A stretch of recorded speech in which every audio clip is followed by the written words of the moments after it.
Анкетна комисија во Собранието, но и барање за меѓународна истрага за трагедијата во Кочани, во која во дискотеката на смртта Пулс загинаа 59 млади луѓе.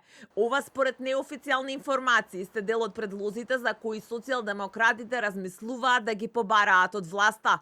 Според истите информации, овие опции лидерот на СДСМ Венко Филипче ги дискутирал со пратениците на СДСМ на координацијата во саботата, а за овие предлози се очекува да се дискутира и на вечерашната седница на извршниот и на Централниот одбор на Бихачка. СДСМ како најголема опозицијска партија ќе има своји предлози како да се врати довербата во селективната истрага на власта за катастрофата во Кочани.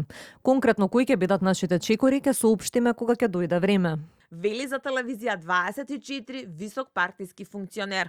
Според информациите на телевизија 24 од висок партиски функционер на СДСМ, раководството се очекува да побара отчет од пратениците за согласноста што ја дале на координацијата во понеделникот, кај собранискиот спикер Африм Гаши, пратениците да си земат мини одмор од 2 недели. Од друга страна, дел од пратениците на СДСМ со кои разговараше телевизија 24 се децидни дека во одлуката учествувал и лидерот на партијата Венко Филипче, кој што воедно е и пратеник. А прашањето било отворено и на состанокот кој лидерот на СДСМ го свикал со пратениците во саботата.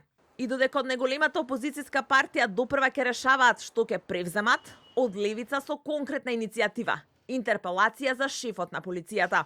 Поради пропустите во безбедноста и во јавниот ред, ние, како опозиција, мораме да ги разобличиме обидите на власта да го заташка случајот. И затоа баравме од министерот за внатрешни работи да си поднесе оставка поради пропустите во јавниот ред и мир и доколку тоа не го направи за 7 дена претеничката група на левица ќе поднесе интерпелација. Дека немаат намера да седат со скрстени раце, како што велат најавуваат и од партијата на Али Ахмети.